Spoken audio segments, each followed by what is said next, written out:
नमस्कार विद्यार्थी मित्रो, मागील व्हिडिओमध्ये आपण टॉपिक नंबर 12 मधील पेरिमीटर अँड एरिया यातील पेरिमीटर हा भाग पाहिलेला आहे. Perimeter of rectangle and square त्याचे दोघांचे आपण फॉर्म्युले शिकलो.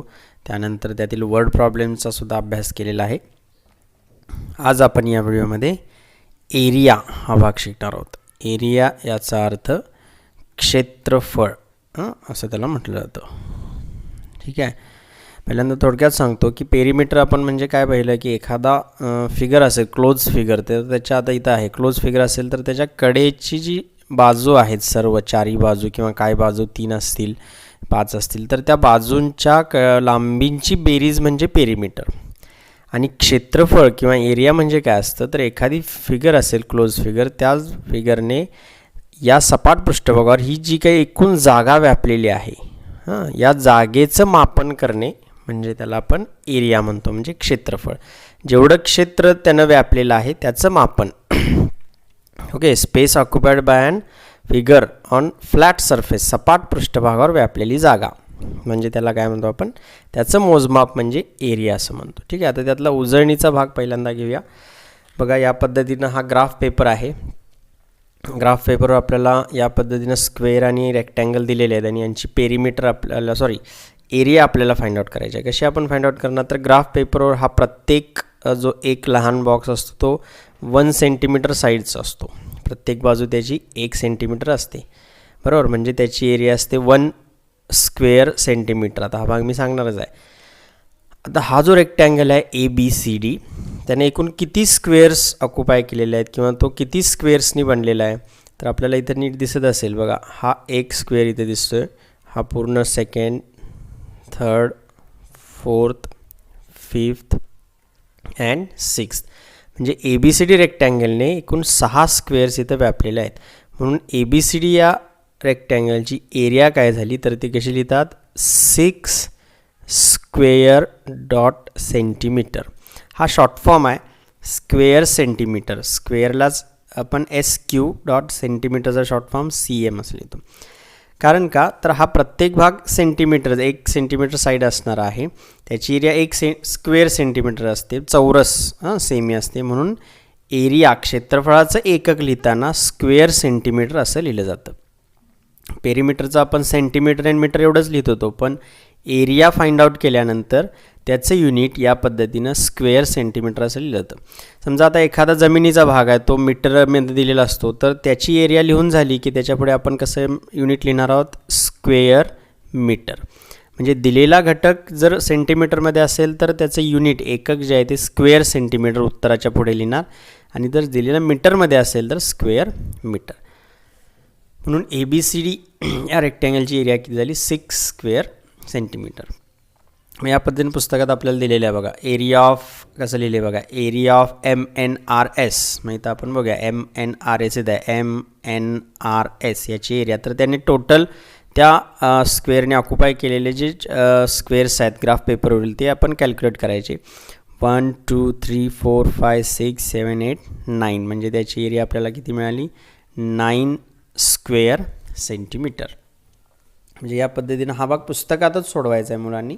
हा काय प्रॉब्लेम सेट नाही आहे, पण आपली रिव्हिजनसाठी त्यांनी दिलेला आहे पुस्तकामध्ये, तो सोडवायचा आहे. तसंच एरिया ऑफ KFGH उरलेल्या जे शेप्स आहेत रेक्टँगल आणि स्क्वेअरचे, त्यांची एरिया आपण या पद्धतीनं कॅल्क्युलेट करून पुस्तकामध्ये लिहायचे आहे. ओके. आता आज आपण नवीन भाग शिकणार आहोत. त्यातला पहिला formula for the area of rectangle. बघा, या टॉपिकमध्ये 4 फॉर्म्युले आहेत. मागे 2 झालेत, perimeter of rectangle, perimeter of square. Okay. आत्ता आपण शिकणार आहोत area of rectangle and area of square. हा आता रेक्टँगल दिलेला आहे ABCD. 3 रो आहेत बघा. रो जर बघितल्या 3 आडव्या ओळी आहेत, 1 2 3, आणि प्रत्येक रोचे 5 स्क्वेअर्समध्ये क्रिएशन झाले, म्हणजे 5 स्क्वेअर्स झालेले आहेत प्रत्येक ओळीचे. 1 2 3 4 5. आता आपण याची एरिया फाइंड आउट करायची, याची एरिया आपण लिहिणार आहोत. मग आपण त्यासाठी काय लिहितो, एरिया ऑफ रेक्टँगल किंवा हा सिम्बॉल आपण काढूया, ABCD is equal to dot dot dot square dot centimetre. कसं काढणार आपण, आता जे आपण शिकलो की हा एक जो स्क्वेअर दिसतोय तो 1 सेंटीमीटर साईड असणार आहे. मग टोटल स्क्वेअर्स आपण काय करणार, कॅल्क्युलेट करणार. मग एखादा विद्यार्थी काय करणार, सगळे स्क्वेअर्स मोजत बसणार. जसं की 1 2 3 4 5 6 7 8 9 10 11 12 13 14 15. त्याचं उत्तर आलं 15. म्हणजे याची एरिया किती मिळाली, 15 स्क्वेअर सेंटीमीटर. तो इथं लिहिणार 15. एखादा विद्यार्थी काय करणार की बाबा 3 ओळी आहेत आणि प्रत्येक ओळीत 5 स्क्वेअर्स आहेत. मग तो काय करणार, 3 गुणिले 5 करणार. 3 × 5, 3 5 जा 15. उत्तर आपल्याला तेच मिळणार 15. बरोबर आहे.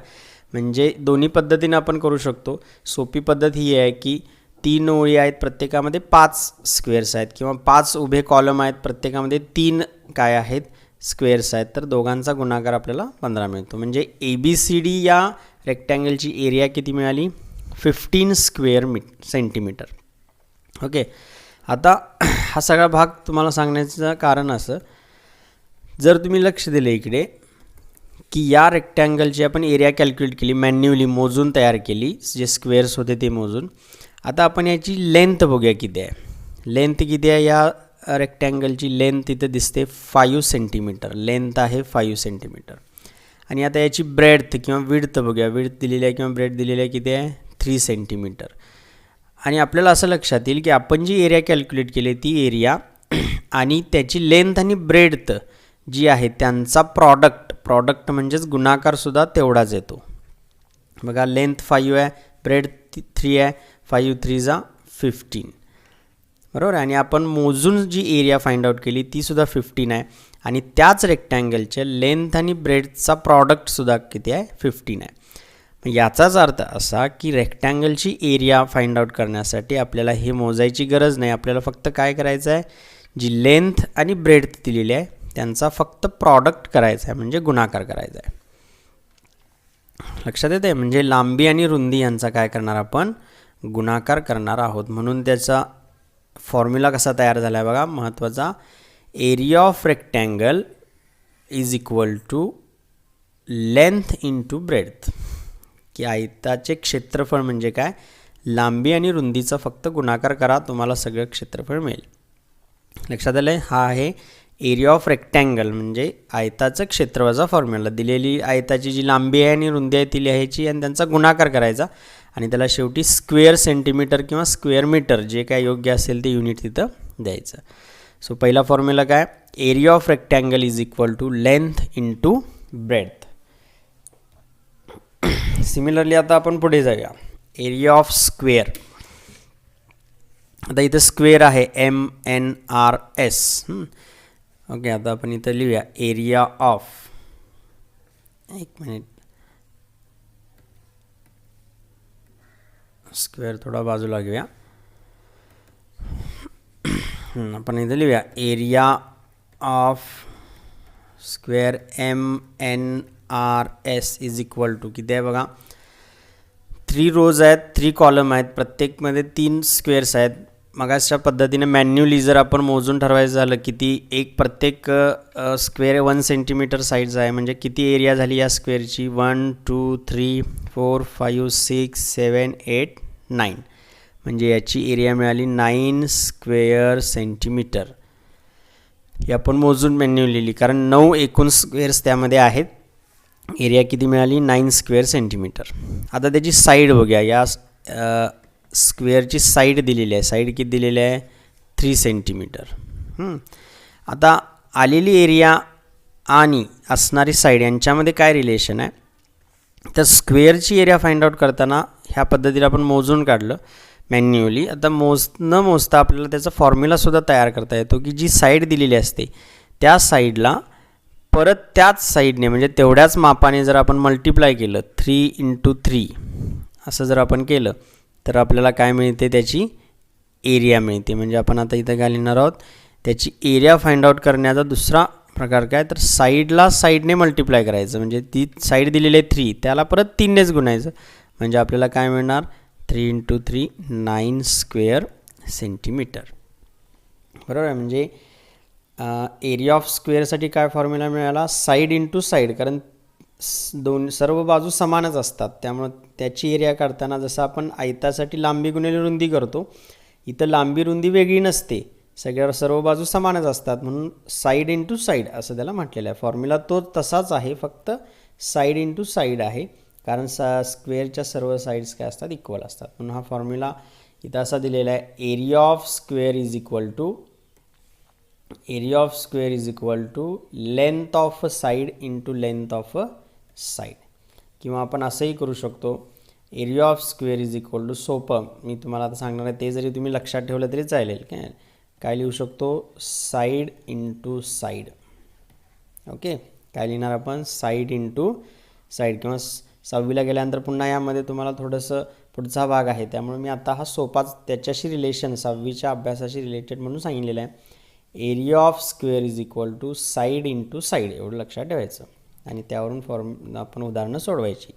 एरिया ऑफ रेक्टँगल काय, लेंथ इंटू ब्रेड्थ, आणि area of square side into side. आता यावरून पहिलं एक्झाम्पल्स आपल्याला बघूया. यामध्ये वर्ड प्रॉब्लेम सर्व मिक्स आहेत, वेगळं असं काही दिलेलं नाही. एक्झाम्पल 1 आहे, what is the area of rectangle of length. रेक्टँगलची एरिया काढायची आहे, length 20 centimetre, width 15 centimetre. Okay, मग काय लिहिणार आपण, एरिया, फॉर्म्युला पहिल्यांदा लिहायचा, area of rectangle is equal to, formula काय रेक्टँगलची एरियाचा, length into breadth is equal to, च्या खाली is equal to, length given is 20 centimetre into breadth given is 15. हा प्रॉडक्ट करायचा, 20 इंटू 15 300, आणि हे दिलेले सेंटीमीटरमध्ये आहेत, म्हणून युनिट एरियासाठी येणार स्क्वेअर सेंटीमीटर.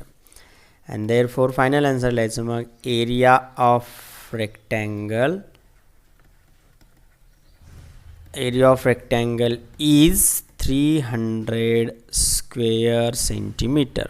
म्हणजे या पद्धतीनं बघा कशा पद्धतीनं त्याची मांडणी केलेली आहे. प्रश्न वाचला, लेंथ आणि ब्रेड्थ दिले, एरिया पाहिजे, त्यामुळे area of rectangle is equal to length into breadth, length given, breadth given, product, आणि मग ॲन्सर.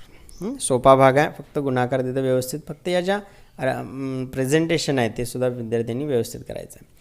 आता त्यामध्ये उदाहरणांचे प्रकार जसे बदलतात, पेरीमीटरमध्ये बघा थोडंसे आठवण करून देतो की असे रेक्टँग्युलर किंवा स्क्वेअर शेप होते, मग त्याच्याभोवती ते वायर फेन्स होतं, तारेचं कुंपण घालायचं होतं, किंवा तिथे बागेभोवती 3 वेळा 10 वेळा राऊंड चालले वगैरे, आणि त्यातून त्याचं एकंदरीत अंतर कापायचं होतं. आता इथं कसं असणार आहे, एरियामध्ये काय असतं, संपूर्ण जागेचं मापन असतं.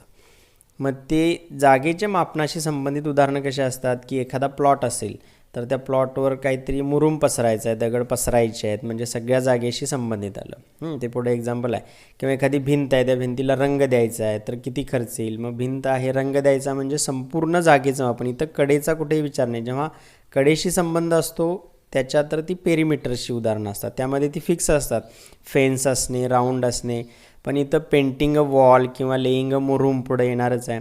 अशी उदाहरणं ही एरियाशी संबंधित असतात, त्या पद्धतीनं आपण ती विचारपूर्वक सोडवायचे. त्याच्या स्टेप्स मी तुम्हाला आता सांगणार आहे.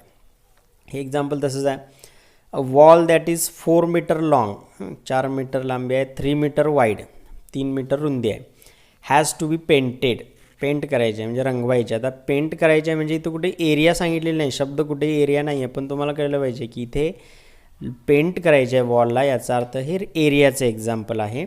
Okay, if the labour charges म्हणजे मजुरी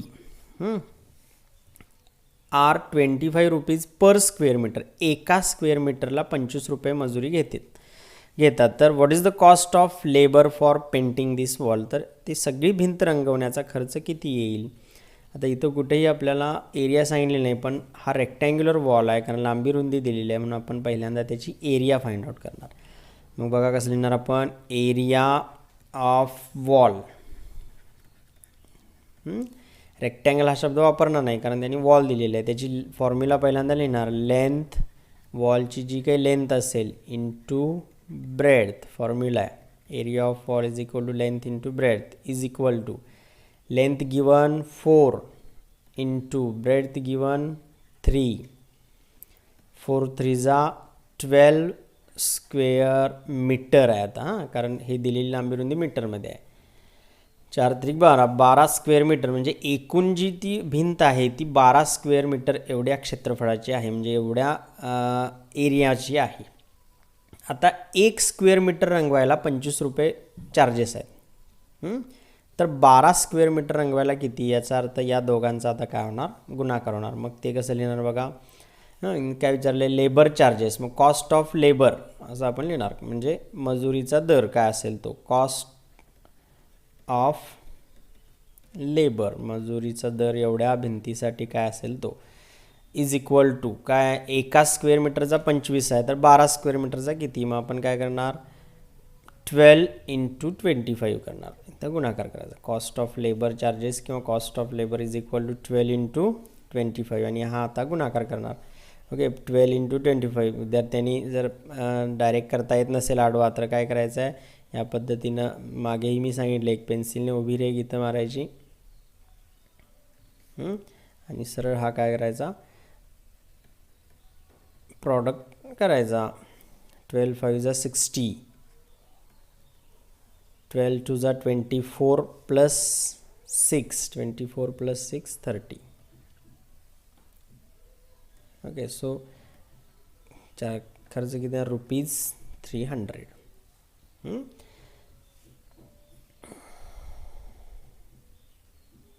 ओके, सो काय येणार बघा आता, cost of labour for painting the wall is, किंवा विद्यार्थ्यांनी मी सांगितलेलं आहे उत्तर कसं लिहायचं, ₹300 किंवा या पद्धतीने लिहू शकतो. Cost of labour for painting the wall will be ₹300. या पद्धतीने उत्तर लिहायचं. तर ही झाली त्याचं मांडणी सगळी स्टेप बाय स्टेप. काय केले बघा, आपण भिंत होती त्याला रंगवायची होती आणि त्याचा दर होता एवढा, मग आपण त्या भिंतीचा अगोदर एरिया काढली फॉर्म्युल्याने आणि दर 25 आहे म्हणून त्या आलेल्या एरियाला 25ने गुणलं, कॉस्ट ऑफ लेबर काढली आणि त्याचं फक्त उत्तर लिहिलं. या पद्धतीनं आपण पेरिमीटरमध्ये सुद्धा अशी उदाहरणं भेटले, तो फॉर्मॅट वेगळा आहे पण मांडणी अशीच असते आणि यामध्ये एरियाशी रिलेटेड काही शब्द आपल्याला येणार आहेत. आता हे उदाहरण सोपं आहे. What will be the area of square with sides 15 centimetre, 15 centimetre side असणाऱ्या स्क्वेअरची एरिया किती. मग आता इथं काही जास्त काम वेगळं जास्त नाही, कॉस्ट वगैरे काही नाही आहे. काय लिहिणार आपण, area of square is equal to, formula काय सांगितला स्क्वेअरचा, side into side is equal to, side किती आहे 15 × 15, दोन्ही ठिकाणी 15च येणार कारण सेम साईड आहे, साईड इंटू साईड. मग हा गुणाकार करायचा, 15 × 15 225 स्क्वेअर सेंटीमीटर. सेंटीमीटर का, कारण हे सेंटीमीटरमध्ये दिलेले आहेत. अँड देअरफॉर मग फायनल आन्सर लिहिणार, area of square is 225 square centimetre. लक्षात आलं. हा स्क्वेअरचं एक्झाम्पल आहे, सोपं आहे की area of square, side into side, formula लिहिला, त्यात किमती लिहिल्या, 15 × 15 गुणाकार केला आणि उत्तर लिहिलं.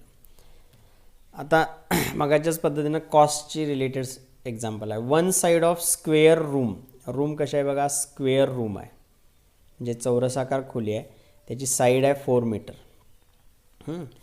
Cost of labour for laying, labour for laying म्हणजे काय, तर तिथे मुरुम पसरायचा आहे किंवा तो सपाटीकरण करायचं आहे असं ते एक्झाम्पल. लेबर ऑफ लेईंग म्हणजे पसरणे, त्या रूमवर काहीतरी खाली जमिनीवर पसरणे. 1 square metre of the floor is 35 rupees, एका स्क्वेअर मीटरचा खर्च आहे लेबर फॉर लेईंग 35 रुपये. What will be the total cost of labour, तर संपूर्ण खोलीत ते जे काही मुरुम पसरणे सपाटीकरण करणे याचा खर्च किती येईल. तर स्क्वेअर रूम आहे, साईड आहे 4 मीटर, लेईंग म्हणजेच मुरुम पसरणे काढायचं आहे म्हणजे हे एरियाचं एक्झाम्पल आहे. मग मगाच्याच पद्धतीने आपण पहिल्यांदा त्या रूमची एरिया फाइंड आउट करणार, जसं आपण त्या वॉलसाठी केलं होतं रेक्टँग्युलर वॉल. लिहिणार कसं आपण, एरिया ऑफ रूम, स्क्वेअर म्हणणार नाही कारण रूम स्क्वेअरच शेपमध्ये आहे, फॉर्म्युला काय, एरिया ऑफ रूमचा, रूम स्क्वेअर शेपमध्ये आहे म्हणजे स्क्वेअरचा फॉर्म्युला येणार, side into side. Okay, side is 4 metre, so 4 into 4, 4 4 जा 16 स्क्वेअर मीटर ही एरिया आली त्या स्क्वेअर रूमची, 16 स्क्वेअर मीटर एरिया आली. आता एका स्क्वेअर मीटरचा खर्च आहे 35, तर 16 स्क्वेअर मीटरचा किती, तर मगाच्याच पद्धतीने कॉस्ट ऑफ लेबर, मगाशी जसं लिहिलं त्याच पद्धतीने cost of labour is equal to 16 into 35. Okay, 16 into 35. मग आता हा गुणाकार आपल्याला करायचा आहे. आडवी मांडणी येत नसेल तर आपण हा गुणाकार करणार, 35 इंटू 16. 16 5 जा 80, 16 85, ह्याचे किती आले 8, 16 3 जा 48, 16 48 आणि 8 56, 56. So rupees 560. आणि मग फायनल आन्सर येणार, therefore cost, total cost of labour is, okay, therefore total cost of labour, त्यांनी प्रश्न जो विचारला आहे त्याच भाषेत आपण उत्तर लिहिणार, labour is rupees 560. Total cost of labour is rupees 560. म्हणजे आता हे स्क्वेअरशी रिलेटेड होतं. लेईंग, लेबर लेईंग म्हणजे काय होतं, तर मुरुम पसरणे, सपाटीकरण करणे त्या खोलीमध्ये. तर अशा पद्धतीनं काय आहेत हे एक्झाम्पल आपल्याला दिले जातात. फक्त ही प्रेझेंटेशनचा जो भाग आहे तो लक्षात ठेवा की कशा पद्धतीने आपल्याला मांडणी करायची आहे, फॉर्म्युला लिहून उत्तर आणि मग कॉस्ट. आता याचाच भाग म्हणून आपण प्रॉब्लेम सेट 50 सॉल्व करणार आहोत. 50मध्ये काय आहे, तर हा मी आता सोडून दाखवणार नाही. Length of sides of each square given below, find its area. आता हे स्क्वेअरशी रिलेटेड आहे. प्रत्येक एक्झाम्पलमध्ये साईड दिलेली आहे स्क्वेअरची, त्याची एरिया काढा. मग एक्झाम्पल 1 कसं सोडवणार आहोत तेवढंच मी दाखवतो. Area of square, area of square is equal to, त्याचा फॉर्म्युला लिहिणार side into side is equal to, फर्स्टमध्ये साईड किती आहे 12 इंटू 12. ओके, 12 इंटू 12 आपण करणार, प्रॉडक्ट लिहिणार 144 स्क्वेअर मीटर, कारण दिलेली साईड मीटरमध्ये.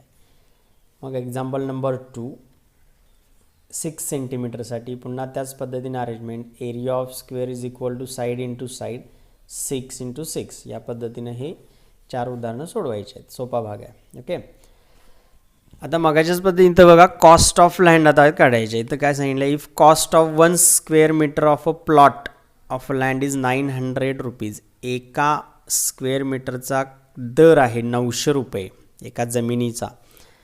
मग टोटल कॉस्ट ऑफ प्लॉट काढायचे, ज्याची लांबी एवढी आहे 25 मीटर लांबी आणि 20 मीटर रुंदी असणाऱ्या जमिनीचं एकूण दर काय असेल. म्हणजे एखादी जमिनीचा भाग किंवा तुकडा विकायचा आहे, त्या जमिनीची लांबी रुंदी एवढी आहे, दर एवढा आहे की एका स्क्वेअर मीटरला 900 रुपये दर आहे. तर संपूर्ण त्या जागेची किंवा जमिनीचा किती दर असेल किंवा किती खर्च असेल. म्हणजे लांबी रुंदी दिली, याचा अर्थ हे एक्झाम्पल कशाचं आहे, रेक्टँगलचं आहे. मग आपण इथं एरिया ऑफ रेक्टँगल असं न म्हणता एरिया ऑफ प्लॉट म्हणणार, त्याने दिले प्लॉट दिलेला आहे. So area of plot, plot rectangle आहे म्हणून आपण इथं फॉर्म्युला लिहिताना घालणार length into breadth. Length is 25 metre, breadth is 20 metre. हा प्रॉडक्ट आपण करणार 25 दुने 50 म्हणजे 500 स्क्वेअर मीटर ही प्लॉटची एरिया. आता कॉस्ट ऑफ प्लॉट काढणार, प्लॉटचा एकूण खर्च, कॉस्ट ऑफ प्लॉट. एका स्क्वेअर मीटरचा कॉस्ट किती आहे 900 रुपीज. तर 500 स्क्वेअर मीटरचा खर्च किती, म्हणजे आपण प्रॉडक्ट करणार 500 इंटू 900. ओके, आणि मग यासाठी आता आपण हे कच्चं काम करणार आहोत. कसं करणार, 900 इंटू 500 हा गुणाकार करणार. आता गुणाकार सोप्या पद्धतीमध्ये मी सांगितलेलेच आहे की जर इकडे युनिट टेन्सला दोन्हीकडे सेम झिरोज असतील तर अगोदरच आपण ते गुणाकारात देऊन ठेवायचे. आता 1 2 3 4 आहेत, तर इथे आपण अगोदरच 4 लिहून ठेवणार. 4 शून्य अगोदरच लिहिले, फक्त यांचा प्रॉडक्ट करणार 9 5 जा 45 9×45 आणि मग ते ॲन्सर आपण लिहिणार. किती झालं answer? 4,50,000. Therefore cost of plot मग आपण लिहिणार therefore total cost of plot is ₹4,50,000. Okay, म्हणजे बघा आता कॉस्ट ऑफ प्लॉट विचारले, उदाहरण आपल्याला अवघड वाटते पण तसं नाही आहे. ते पहिल्यांदा त्या प्लॉटची एरिया काढली आणि कॉस्ट जो दिला आहे त्यांनी 901 स्क्वेअर मीटरचा, तर 500 स्क्वेअर मीटरचा किती येणार, तर त्याने आपण गुणून उत्तर लिहिलेलं आहे. तर या पद्धतीने हे एक्झाम्पल सोडवायचं आहे. बघा आता ते मगाच्याच पद्धतीने आहे. The side of square is 4 centimetre, length of rectangle is 8 centimetre and width is 2 centimetre. Find the perimeter and area. आता इथं दोन उदाहरणं एकत्र केलेत बघा. पहिल्यांदा आहे स्क्वेअरसाठी, एक आपण लिहूया स्क्वेअरसाठी. साईड आहे किती दिलेलं आहे, साईड 4 सेंटीमीटर आहे. स्क्वेअरसाठी साईड 4 सेंटीमीटर. या स्क्वेअरसाठी त्याची पेरिमीटर पण लिहायची आहे आणि एरिया पण लिहायची आहे. मग आपण इथं पहिल्यांदा पेरिमीटर लिहूया. Perimeter of square. फॉर्म्युला काय, पेरिमीटर ऑफ स्क्वेअरचा 4 इंटू साईड पेरिमीटरचा. मग 4 इंटू साईड किती आहे 4, काय येणार 4 4 16 सेंटीमीटर. ही झाली त्या स्क्वेअरची पेरिमीटर. आता आपण काय लिहिणार, त्याची एरिया ऑफ स्क्वेअर. पेरिमीटर काढला, आता आपण त्याच स्क्वेअरची एरिया काढणार. So area of square formula काय, side into side is equal to, side किती आहे त्या स्क्वेअरची 4 into 4. So 4 into 4 16 square centimetre. आता इथं या बाजू 4 असल्यामुळे त्या स्क्वेअरची पेरिमीटर आणि एरिया दोन्ही सेम आलेले आहे. हे काय प्रत्येक वेळेस येईल असं नाही, फक्त 4 घेतले असल्यामुळे हे सेम आलेलं. हे जसं स्क्वेअरसाठी मी लिहिलं तसंच आता इथं 2 नंबर आपण लिहिणार. पुढचं मी दाखवणार नाही, आपण ते सोडवायचं आहे. 2 नंबर काय लिहिणार आपण, रेक्टँगल लिहिणार रेक्टँगलसाठी. आणि याच पद्धतीनं पेरिमीटर ऑफ रेक्टँगल पहिला शोधायचा, त्यानंतर एरिया ऑफ रेक्टँगल. त्यासाठी त्यांनी लांबी आणि रुंदी इथं दिलेली आहे. 8 and 2 ही वापरायची, याच्या खाली या फॉर्मॅटने सोडवायचं आहे. ओके, आता हे सुद्धा उदाहरण त्याच पद्धतीने बघा. What will be the labour cost of laying a floor of an assembly hall that is 16 metre long and 12 metre wide. म्हणजे लांबी रुंदी एवढी आहे आणि कॉस्ट आहे ₹80 लेईंग फ्लोअर. मग पहिल्यांदा 16 आणि 12 म्हणजे तो रेक्टँगल आहे, त्याची एरिया काढायची असेंब्ली हॉलची, एरिया ऑफ हॉल, आणि आलेल्या एरियाला 80ने गुणायचं. म्हणजे हे उदाहरण या पद्धतीनं आहे. आता आपण जे लेईंग इथं फक्त तो स्क्वेअर होता, तो आपण कशा पद्धतीने घ्यायचा, रेक्टँगल घ्यायचा आहे. म्हणजे या पद्धतीनेच आहे. एरिया ऑफ हॉल पहिल्यांदा काढायचं आणि मग त्याचं कॉस्ट ऑफ लेबर काढायचं आणि गुणाकार करायचा. ठीक आहे, तेवढा बदल विद्यार्थ्यांनी करून सोडवायचा आहे. म्हणजे हे उदाहरण पुन्हा मी आता सोडून दाखवत नाही, कारण ते मागच्याच फॉर्मॅटचं उदाहरण आहे. तर शेवटची 2 उदाहरणं आहेत. The picture along side shows some squares. यामध्ये काही स्क्वेअर्स आहेत. Find out how many squares with the same measures will fit in the empty space in the figure. तर एवढ्याच आकाराचे अजून किती स्क्वेअर्स इथं बसतील किंवा मावतील असं त्यांनी विचारलेलं आहे. काही मुलांना कळलेलं आहे, तरीसुद्धा मी इथं दाखवतो. समजा ही जी साईड आहे या स्क्वेअरची आपण पुढे वाढवली, इथंपर्यंत नेऊया. ओके, आणि या खालून येणाऱ्या ज्या साईड्स आहेत त्या आपण इथे वरपर्यंत नेऊया. तेव्हा आपल्याला ॲक्च्युअल आपण पट्टी पेन्सिलने जर पुस्तकामध्ये किंवा वहीमध्ये ही आकृती काढली तर आपल्याला ते कळेल की किती स्क्वेअर्स अजून वाढतात. तर किती वाढतात, तर 1 2 1 मिनिट बघा 1 2 3 4 5 6.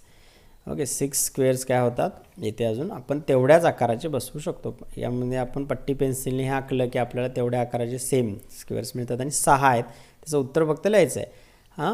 काय लिहिलं आहे, how many squares, 6 squares with the same measure will fit in the empty box. याच पद्धतीने त्याचं उत्तर लिहायचं, 6 स्क्वेअर्स एवढं जरी लिहिलं तरी ते पुष्कळ आहे. नेक्स्ट 6th एक्झाम्पल आहे, divide the given figure given alongside into 4 parts in such a way that the area of shape of each part is the same. Color the part with different colors. आता इथे ही figure दिली आहे, जे 4 समान भाग करायचे आहेत, असे भाग करायचे आहेत की प्रत्येकाची एरिया समान असली पाहिजे. एरिया, मग आता याचे 4 समान भाग करण्यासाठी काय केलं पाहिजे, 4 समान भाग करायचे आहेत समान एरियाचे, म्हणजे लांबी रुंदी समान असली पाहिजे, असे 4 समान भाग करायचे आहेत.